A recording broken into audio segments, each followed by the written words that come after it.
Hello friends, welcome to the UPSC analyser. तो आज हम 22 अगस्त का इंडियन एक्सप्रेस डिस्कस करेंगे। यहाँ पर फर्स्ट न्यूज़ है। इस न्यूज़ में ये बताया गया है जो काबुल का एयरपोर्ट है वो तो यूएस ट्रूप्स कंट्रोल कर रहे हैं, लेकिन उस एयरपोर्ट तक जाने तक के जो एक्सेस पॉइंट्स हैं उसे तालिबान ने कंट्रोल कर लिया, जिसकी वजह से लोगों को एयरपोर्ट तक जाने नहीं दिया जा रहा है। वो इवैक्यूएट होना चाह रहे हैं तो रोका जा रहा है उन्हें। इसके अलावा तालिबान ने 72 अफगान सिख्स और हिंदूज थे जो कि इंडिया आना चाह रहे थे। इंडियन गवर्नमेंट उन्हें इवैक्यूएट कराने की कोशिश कर रही थी, लेकिन यहाँ पर तालिबान ने उन्हें जाने नहीं दिया और उस ग्रुप को वापस भेज दिया। तो at least 72 Afghan Sikhs and Hindus including 2 members of parliament representing the minority community were stopped by the Taliban from boarding an IAF aircraft। तो इंडियन एयरफोर्स का एयरक्राफ्ट उन्हें बोर्ड नहीं करने दिया और उनको काबुल एयरपोर्ट से वापस भेज दिया। अब जो WPO है, वर्ल्ड पंजाबी ऑर्गेनाइजेशन, अब उन्होंने बोला है कि दिल्ली से गुरुद्वारा मैनेजमेंट कमेटी से कि आप किसी तरह कोऑर्डिनेट करो, उन्हें बाहर निकालने की कोशिश करो। अब एक ही पॉसिबल वे है कि कैसे उन्हें बाहर निकाला जा सकता है कि अफ़गान जो सिख्स और हिंदूज़ हैं उनके इवैक्यूएशन के लिए यहाँ पर ज़रूरत है तालिबान के साथ नेगोशिएट करने की, कि तालिबान को ये बातें बताई जाएं कि जो सिख्स हैं उनको इंडिया विजिट करना चाहिए क्योंकि 400th बर्थ एनिवर्सरी है गुरु तेग बहादुर जी की। मतलब कुछ तरीके से नेगोशिएट करके, तालिबान से नेगोशिएट करके उनको इवैक्यूएट करा सकते हैं, वरना तो यहाँ पर हम देख लें तालिबान रोक रहा है, उन्हें जाने नहीं दे रहा है। अब यहाँ पर हम सेकेंड न्यूज़ देखते हैं। कास्ट कस्टम की बात की गई है, तो ये आप आंसर राइटिंग में कोट कर सकते हैं। जैसे कास्ट रिजिडिटीज़, तो ये जो अर्बन सेंटर्स में लोग रहते हैं उनका ये कहना होता है कि कास्ट रिजिडिटीज़ तो है ही नहीं, कास्ट सिस्टम तो कब का ख़त्म हो गया है, reservation needs to be abolished, अब रिजर्वेशन की ज़रूरत नहीं है। हाँ, कुछ रिजर्वेशन में रिफॉर्म्स की ज़रूरत है, क्योंकि ये देखा गया है कि those at the helm of the community वो ही सारा रिजर्वेशन असर कर लेते हैं। तो रिजर्वेशन में रिफॉर्म्स की ज़रूरत है, लेकिन ऐसा नहीं है कि रिजर्वेशन की ज़रूरत नहीं, रिजर्वेशन की आज भी ज़रूरत है, क्योंकि इंडिया में जो कास्ट रिजिडिटीज़ हैं वो काफ़ी ज़्यादा डीप हैं।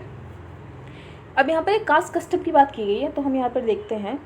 तो यहाँ पर कुछ दलित कम्युनिटी है जो कि ब्रह्मपुर एक सेटलमेंट है, चिलिका जो लेक है वहाँ पर एक सेटलमेंट है, वहाँ पर वो लोग रहते हैं। तो वहाँ पर कस्टम के अकॉर्डिंग जो मेंबर्स हैं दलित कम्युनिटी के, उनको एक्सपेक्ट किया जाता है जो पेलिनक्वीन होगी अपर कास्ट फैमिलीज़ की उसको वे कैरी करेंगे। मतलब बेसिकली जो पालकी होती है अपर कास्ट फैमिलीज़ में जब शादी होती है तो वो दलित कम्युनिटी ही कैरी करेगी, और उसको ऐसा करने के बदले क्या मिलेगा, सिर्फ एक टाइम की मील मिलेगी वेडिंग में। इन 2013 अब यंग मैन ने कुछ रिफ्यूज़ कर दिया कि हम ऐसा नहीं करेंगे, क्योंकि अब जो नई यंग जनरेशन आ रही है वो समझती है कि कास्ट सिस्टम कितना ज़्यादा डीप है। अगर वो भी इस प्रैक्टिस को आगे कैरी करेंगे तो ये कास्ट सिस्टम तो कभी ख़त्म ही नहीं हो पाएगा। तो what followed eventually drove them out of their homes. तब जब उन्होंने रिफ्यूज़ किया कि हम ऐसा नहीं करेंगे, हमें पैलेंक्विन नहीं उठाएंगे, हम पालकी नहीं उठाएंगे, तो उन्हें उनके विलेज से बाहर निकाल दिया गया। After we refuse to carry the palanquin, इसके अलावा जो चिलिका में जो वो फिशिंग करते थे, फिशिंग के कारण वो अपना लाइवलीहुड सस्टेन करते थे, उनके लिए फ़िशिंग भी प्रोहिबिट कर दी गई। तो for ages our source of livelihood has been fishing. तो फिशिंग का जो उनका सोर्स ऑफ लाइवलीहुड था वो छीन लिया गया, साथ ही उनका राइट ऑफ लाइवलीहुड डिनाई कर दिया गया। इसकी वजह से उन्हें अपने विलेज से माइग्रेट करना पड़ा। तो कुछ लोग चेन्नई, बेंगलुरु जैसे शहरों में चले गए वहाँ पर लेबर की जॉब ढूंढने। इसके अलावा एक और ऐसा इंस्टेंस है जहाँ पर बताया जा रहा है कि जो कास्ट सिस्टम है वो कितना ज़्यादा डिपेंड है।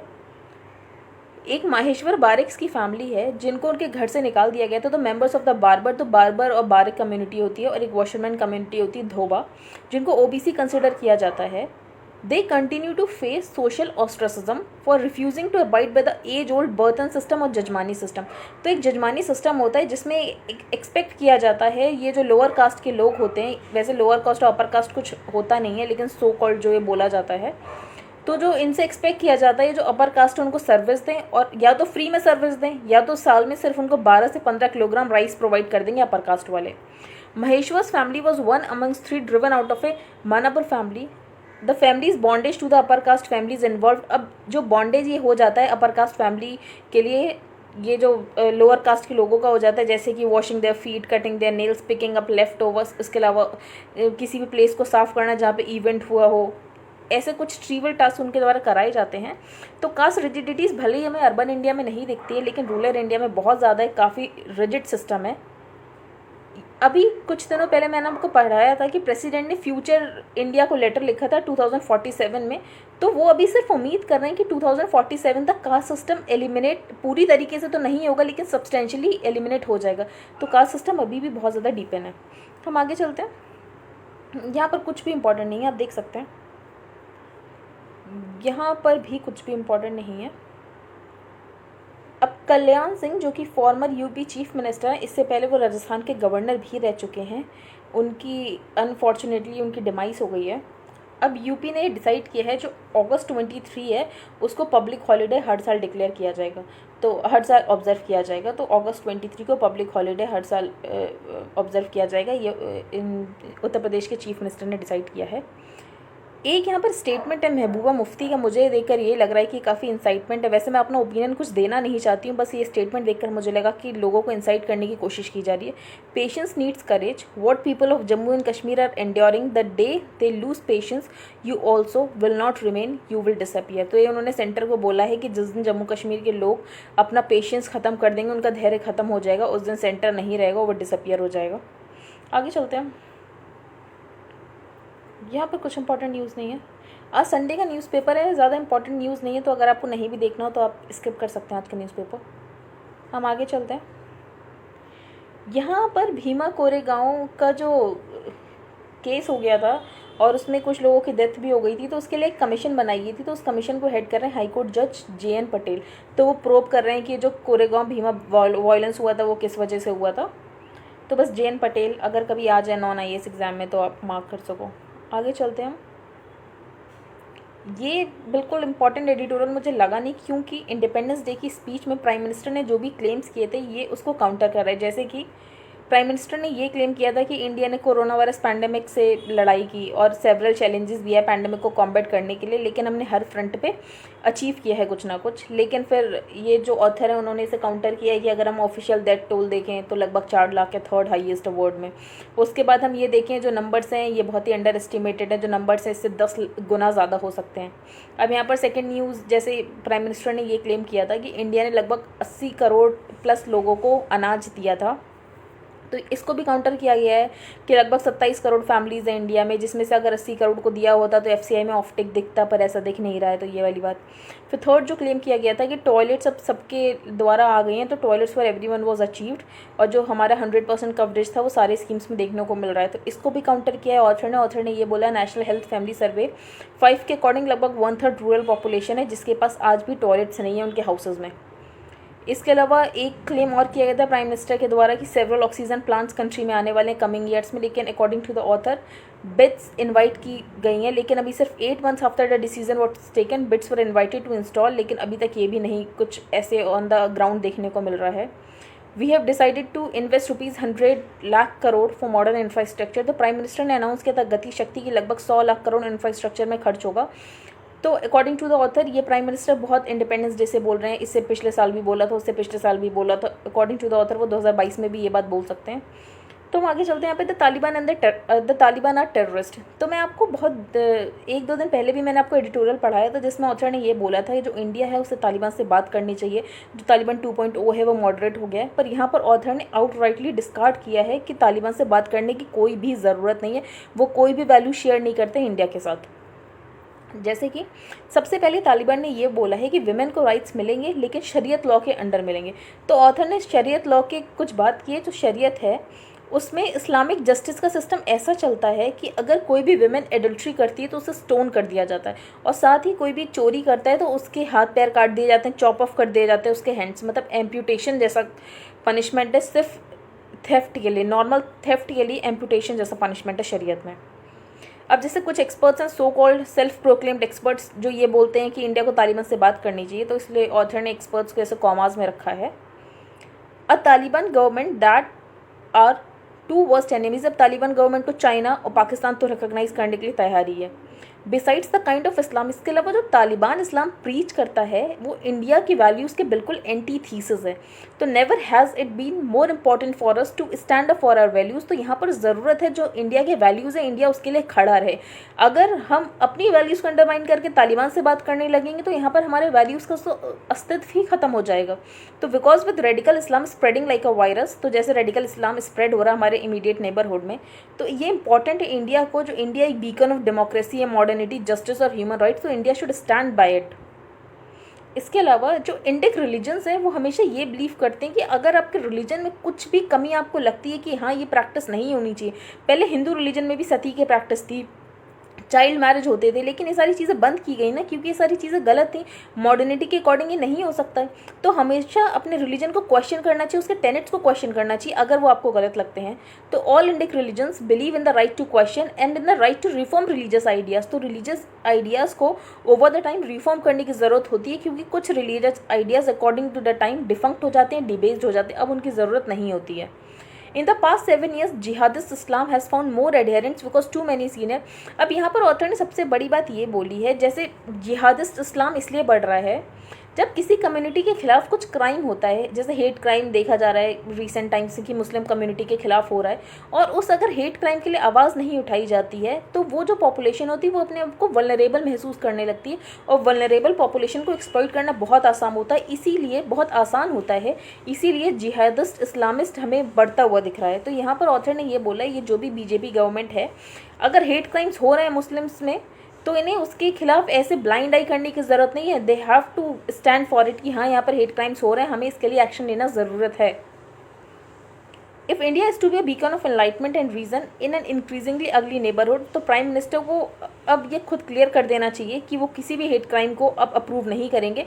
अगर प्राइम मिनिस्टर उसके बारे में कुछ बोलते ही नहीं है तो जो हेट क्राइम्स करने वाले उन्हें ये लगता है कि हाँ उनको सेंक्शन मिल गया, लेकिन ऐसा नहीं होता है। जो इंडिया की कोर वैल्यू है इन दिस जो भी अनसर्टेन टाइम है, जैसे कि तालिबान पावर में आ गया, पाकिस्तान इतना खुश है, तो यहाँ पर इंडिया की जो वैल्यूज़ हैं हमें उसके लिए खड़ा रहना चाहिए। तो it pleases me that India so far not recognise, तो अभी तक इंडिया ने तालिबान गवर्नमेंट को रिकॉग्नाइज नहीं किया है और अभी भी आगे नहीं करना चाहिए। इंडिया को कैसे घुटने पर ला दिया गया था जब हाईजैक कर लिया गया था IC-814, और उसके बदले जो हमारे नेशनल थे हमें उन्हें सेव करने के लिए क्या करना पड़ा था, जो पाकिस्तान टेररिस्ट है उनको छोड़ना पड़ा था। तो we were forced to release some of the vilest Pakistani terrorist in exchange for the lives of the passengers of that hijacked Indian airlines flight. We can't and should not do business with the Taliban. तो according to the author summary ये है कि हमें तालिबान के साथ कोई business करने की ज़रूरत नहीं है। ये जो प्रिमिटिव मैनियक्स हैं जो शरीयत लॉ के अकॉर्डिंग चलना चाहते हैं, आज से 200 साल पहले दुनिया ले जाना चाहते हैं, हमें उनसे बात करने की कोई ज़रूरत नहीं है। और ये जो पाकिस्तानी जिहादिस्ट ग्रुप्स हैं, जो पाकिस्तान में जिहादिस्ट ग्रुप्स हैं, उससे ये कोई अलग नहीं है, ये भी वैसे ही हैं। अब जैसे पाकिस्तान जिहादिस्ट ग्रुप का तो हमने एग्जांपल देखा, वो इंडियन सॉइल में कितने ज़्यादा टेररिज्म के एक्ट्स करते हैं, पुलवामा अटैक कितने ज़्यादा अटैक्स कर चुके हैं वो। हम आगे चलते हैं, यहाँ पर कोई इंपॉर्टेंट न्यूज़ नहीं है। अब तालिबान जो बोल रहा था कि विमेन के राइट्स को वो प्रोटेक्ट करेंगे, अभी यहाँ पर एक न्यूज़ आ रही है कि days after warning to respect women's rights in Afghanistan, तो जैसे कि उन्होंने कसम खाई थी कि वो अफगानिस्तान में क्या करेंगे, विमेंस राइट को रिस्पेक्ट करेंगे। Taliban officials in the rest of Herat province, लेकिन जो हेरात प्रोविंस में जो तालिबान ऑफिशियल्स हैं उन्होंने को एजुकेशन को बैन कर दिया है, गवर्नमेंट और प्राइवेट यूनिवर्सिटीज़ दोनों में, और उन्होंने ये बोला है कि जो भी एवल्स है सोसाइटी में उन सबकी जड़ को एजुकेशन ही है। अब हम आगे चलते हैं, और साथ ही उन्होंने पूरी तरीके से बता दिया है जो आने वाली तालिबान गवर्नमेंट होने वाली है, जो तालिबान गवर्नमेंट करने वाला है, वो डेमोक्रेसी तो बिल्कुल भी नहीं होगी, तो it wouldn't be a democracy. अब हम आगे चलते हैं, यहाँ पे China Mars rover soldiers on after completing programme. तो चाइना का जुरोंग मार्स रोवर है जो कि रेड प्लैनेट बेसिकली मार्स पर गया था, वहाँ पर ये चेक करने की वहाँ पर कभी लाइफ इससे पहले सपोर्ट हुई थी या नहीं हुई थी। तो वो रेड प्लैनेट पे यूटोपिया प्लैनेटिया नाम की जगह पर लैंड हुआ था, तो नाम आप याद रख सकते हैं, यूटोपिया प्लैनेटिया। जुरोंग जो है वो डेटा सेंड कर रहा था वाया द तियानवन-1 ऑर्बिटर, तो जुरोंग रोवर तियानवन-1 ऑर्बिटर यूटोपिया प्लैनेटिया नाम की जगह मार्स पर गए थे, वहाँ पर ये चेक करने की लाइफ है कि नहीं है। अब तालिबान जब सबसे पहले पावर में आया था 1996 में, जब तालिबान 1.0 था, तो इंटरनेट को पूरी तरीके से बैन कर दिया गया था तालिबान के द्वारा। लेकिन इस बार हम देख रहे हैं जो तालिबान के ऑफिशियल्स हैं वो खुद इंटरनेट को यूज़ कर रहे हैं अपने मैसेजेस को सेल करने के लिए। वो मैसेजेस को इसलिए सेल करना चाहते हैं क्योंकि अभी ट्रांजिशन का टाइम है, वो चाहते हैं उनको लेजिटिमेसी मिले, उनको इंटरनेशनल कम्युनिटी रिकॉग्नाइज करे, इसलिए वो ऐसा कर रहे हैं। तो the Taliban who band the internet the first time they control Afghanistan have turn social media into a powerful tool. अब उन्होंने सोशल मीडिया को पावरफुल टूल की तरह यूज़ करें अपोजिशन को टेम करने के लिए और साथ ही अपने मैसेजेस को ब्रॉडकास्ट करने के लिए। अब हम आगे चलते हैं, यहाँ पर इकॉनमी पेज पर सबसे पहले MSMEs के लिए गवर्नमेंट ने क्या क्या किया है तो हम देख लेते हैं। तो सबसे पहले एक्जिम और सिडबी ओन्ड एक फंड है 250 करोड़ का, जिससे हेल्प की जाएगी एक्सपोर्ट ओरिएंटेड MSMEs को, ताकि उनको फंड प्रोवाइड हो सके। साथ ही एक स्कीम चलती है 1 डिस्ट्रिक्ट 1 प्रोडक्ट उत्तर प्रदेश में, और उत्तर प्रदेश में सबसे ज़्यादा MSMEs हैं। तो Uttar Pradesh has the largest number of MSMEs in any state in the country. One district one product का बेसिकली मतलब ये है कि जो एक डिस्ट्रिक्ट होगा वो बेसिकली किसी एक प्रोडक्ट के मैन्युफैक्चरिंग पर ही फोकस करेगा और उसमें सबसे मतलब एकदम कॉम्पिटिटिव स्टैंडर्ड्स फॉलो करने की कोशिश करेगा कि जो भी वो डिस्ट्रिक्ट प्रोडक्ट बनाएगा वो वर्ल्ड के साथ कॉम्पीट कर सके। इसके अलावा factoring regulation amendment bill pass करने की बात की गई, जिसके कारण जो फैक्टरिंग कंपनीज होगी वो बढ़ जाएंगी। फैक्टरिंग कंपनीज क्या करेंगी, जो भी कैश की ज़रूरत होगी किसी भी ट्रेड रिसीवेबल के अगेंस्ट, कि फॉर एग्जांपल ट्रेड रिसीवेबल तो आ गया MSMEs के पास, लेकिन अभी तक उनको उसका पेमेंट नहीं हुआ, तो उस लिमिटेड टाइम में जो पेमेंट होगा वो फैक्टरिंग कंपनी दे देंगी उस MSME को, ताकि कैश क्रंच ना हो उस MSME के लिए।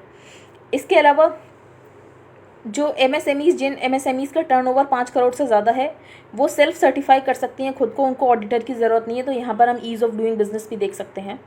नेक्स्ट न्यूज़ है पीयर टू पीयर लैंडिंग। तो पीयर टू पीयर लैंडिंग कोई न्यू फीचर नहीं है, ये आपको इंपॉर्टेंट बात याद रखने वाली है। जो पीयर टू पीयर लैंडिंग है वो RBI के परव्यू में अब आ चुका है। तो RBI के परव्यू में होता है पीयर टू पीयर लैंडिंग। तो पीयर टू पीयर लैंडिंग ये होता है बेसिकली कि जिन लोगों के पास एक्स्ट्रा कैश है, एक्स्ट्रा मनी है, वो जो भी पोटेंशियल बोरोवर्स उनको प्रोवाइड कर सकते हैं through the peer to peer lending platform. These lenders then receive payments from the borrowers. तो या तो सेट बेसिस होता है कि आप वन टाइम के लिए ले रहे हो या तो आप मंथली इंस्टॉलमेंट्स के लिए ले रहे हो। तो which are the players in the P2P lending segment. तो अब एक क्रेड नई कंपनी आई है तो वो भी पीयर टू पीयर लैंडिंग का बिजनेस शुरू कर रही है और RBI अप्रूव्ड NBFC के साथ शुरू कर रही है, जिसका नाम है लिक्वी लोन्स। अब सबसे बड़ा रिस्क क्या होता है पीयर टू पीयर लैंडिंग में, तो सबसे बड़ा रिस्क होता है नॉन रीपेमेंट ऑफ लोन्स, क्योंकि peer to peer lending unsecured loan है, कोई कोलेट्रल कुछ नहीं, तो हो सकता है कि जो भी आपने पैसा दिया हो वो सारा आपका पैसा डूब जाए, आपको वापस ना मिले। इसीलिए यहाँ पर जो इंटरेस्ट रेट है वो काफ़ी ज़्यादा रखा जाता है, लगभग 9% का, कि अगर पैसा डूब भी जाए तो इंटरेस्ट में कुछ तो कवर हो ही जाएगा। अब हम आगे चलते हैं। यहाँ पर कोई भी इंपॉर्टेंट न्यूज़ नहीं है, आप देख सकते हैं इस पेज पर भी कोई भी इंपॉर्टेंट न्यूज़ नहीं है। यहाँ पर हम नेक्स्ट कॉलम डिस्कस करेंगे on a wing and a prayer. तो एक रिपोर्ट आई है लास्ट ईयर, जर्नल साइंस में पब्लिश हुई है। तो उसके अकॉर्डिंग लगभग 9% लॉस हो गया है जो भी इंसेक्ट्स की पॉपुलेशन है, आंट्स, ग्रास हॉपर्स, बटरफ्लाइज। तो इनकी पॉपुलेशन में काफ़ी ज़्यादा डिक्लाइन देखने को मिला है। जो इंसेक्ट्स होते हैं वो इकोसिस्टम सर्वाइवल के लिए बहुत इंपॉर्टेंट होते हैं, क्योंकि वो डिकम्पोज बॉडीज़ को डाइजेस्ट करते हैं, डेड वुड को डाइजेस्ट करते हैं। इसके अलावा जो वीड्स की स्प्रेड होती है उसे रोकते हैं, एग्रीकल्चरल पेस्ट की स्प्रेड को रोकते हैं, डिजीज़ वेक्टर्स और जो भी ह्यूमन लाइफ को डिफ़िकल्ट बनाता है उन सब की पॉपुलेशन को वो चेक में रखते हैं। वो रिसोर्सेज होते हैं मेडिसिन के लिए भी। तो अर्थवॉर्म्स जैसे होते हैं वैसे ही आंट भी इकोसिस्टम इंजीनियर्स होते हैं। जब वो टनलिंग करते हैं आंट्स तो उसकी वजह से क्या होता है, जो सॉइल होता है उसमें न्यूट्रिएंट्स डिस्ट्रीब्यूट हो जाते हैं और एयर और वाटर सर्कुलेशन काफ़ी अच्छे से होता है। तो अब इनकी पॉपुलेशन जो डिक्लाइन हुई है उसके क्या क्या रीजंस हैं, तो सबसे बड़ा रीज़न जो है हैबिटेट फ्रेगमेंटेशन। इसके अलावा पेस्टिसाइड का यूज़ बहुत ज़्यादा होता है, जिसकी वजह से जो इनकी पॉपुलेशन है उसमें डिक्लाइन देखने को मिला है, क्योंकि काफ़ी मर जाते हैं पेस्टिसाइड के यूज़ की वजह से। और जो तीसरा इंपॉर्टेंट फैक्टर है वो है क्लाइमेट चेंज। तो क्लाइमेट चेंज की वजह से टेम्परेचर बढ़ रहा है अर्थ का, जिसकी वजह से इनकी पॉपुलेशन में डिक्लाइन देखने को मिला है। इसके अलावा और भी रीजंस यहाँ पर बताए गए हैं, जैसे कि DDT का यूज़ बहुत ज़्यादा बढ़ गया था। तो DDT के यूज़ की वजह से भी वर्ल्ड वॉर 2 के बाद क्या हुआ था, जो एग्रीकल्चर था वो इंडस्ट्रियलाइजेशन की तरफ बढ़ा था। एग्रीकल्चर में अब जो इक्विपमेंट यूज़ किए जाने लगे थे, तो इंसेक्टिसाइड्स वाइडली अवेलेबल हो गए थे, सिंथेटिक फर्टिलाइज़र का यूज़ होने लगा था। इसके बाद डिफॉरेस्टेशन की वजह से इनकी पॉपुलेशन कम हुई है। डिफॉरेस्टेशन जब होता है तो एग्रीकल्चर एक्सपेंशन होता है, एग्रीकल्चर एक्सपेंशन होता है तो उसमें पेस्टिसाइड्स का यूज़ किया जाता है, जिसकी वजह से जो इंसेक्ट्स और अर्थोपॉड्स हैं उनकी पॉपुलेशन में कमी देखने को मिली। 2009 में फ्रेंच एंटोमोलॉजिस्ट ने ये एस्टिमेट किया था कि इंडिया में लगभग 40% जो हनी बीज़ हैं वो लॉस्ट हो चुके हैं, अगर हम 1980 से कंपेयर करें। तो 1980 से कंपैरिजन में इंडिया ने लगभग 40% जो है वो लॉस हो चुके हैं हनी बीज़। अब इसका एक रीज़न ये भी है, जो पेस्टिसाइड्स हैं जो पैडी फील्ड्स में यूज़ होते हैं वो अनसाइंटिफिक यूज़ उनका होता है। एक और रीज़न ऑथर ने बोला है, ये जो LEDs यूज़ होते हैं तो कुछ फायर फ्लाइज होते हैं जो कि बेसिकली जब वो उनमें लाइट प्रोड्यूस होती है तो जिसकी वजह से उनके काउंटर पार्ट्स आते हैं उनके पास। लेकिन जो LEDs होते हैं एफिशिएंट LEDs की वजह से, तो ये जो सिग्नल्स देते हैं फायर फ्लाइज, तो इनका जो अपोजिट जेंडर होता है वो इन सिग्नल्स को रिसीव ही नहीं कर पाता है। तो the energy efficient LEDs ironically inspired by these luminous insects are specially known to interfere with the fireflies courtship rituals. तो जो फायर फ्लाइज के रिचुअल्स होते हैं जिसमें मेल और फीमेल इस लाइट का यूज़ करते हैं एक दूसरे के अटेंशन को ग्रैब करने के लिए, तो वो अटेंशन को ग्रैब नहीं कर पाते क्योंकि जो एलईडी से लाइट निकलती है उसकी वजह से जो उनके सिग्नल्स होते हैं वो ब्लॉक हो जाते हैं। तो lights from homes, buildings and cars mess up these signals and fewer larvae are born every year. तो उसकी वजह से जो हर साल लार्वे हैं वो कम प्रोड्यूस हो रहे हैं। तो यहाँ पर ऑथर ने यही बोला है, जब भी इन स्पीशीज़ की डिक्लाइन देखने को मिल रहा है, ह्यूमैनिटी पर और इकोसिस्टम सर्विसेज पर इसका बहुत ज़्यादा इम्पैक्ट देखने को मिल सकता है। अब हम आगे चलते हैं। यहाँ पर चीता को इंट्रोड्यूस करने की बात की गई है। तो ऑथर ने ये बोला चीता तो इंट्रोड्यूस हो रहा है, लेकिन ऑन द अदर हैंड जो ग्रेट इंडियन बस्टर्ड उसकी पॉपुलेशन काफ़ी ज़्यादा कम हो रही है। अब ग्रेट इंडियन बस्टर्ड की पॉपुलेशन कम होने के बहुत सारे रीजंस हैं। सबसे पहले तो पावर लाइन से इलेक्ट्रोक्यूट होकर काफ़ियों की डेथ हो जाती है। इसके अलावा जो सोलर और विंड फार्म्स हैं उनका हैबिटेट लॉस हो रहा है। सोलर और विंड फार्म्स की वजह से रोड कंस्ट्रक्शन हो रहा है, तो इनसे उनका हैबिटेट लॉस हो रहा है। हम आगे चलते हैं। यहाँ पर एक बुक का नाम है और ये Booker prize long listed second novel है इस ऑथर की, जिनका नाम है अनुक अरुद प्रगासम। तो अनुक अरुद प्रसागम इनकी जो सेकेंड नॉवल है अ पैसेज नॉर्थ, और इससे पहले इनकी एक और नॉवल आ चुकी है the story of a brief marriage. I hope आपको आज का न्यूज़पेपर समझ आया हो। If you like the video then please like, share and subscribe. Thank you and have a nice day.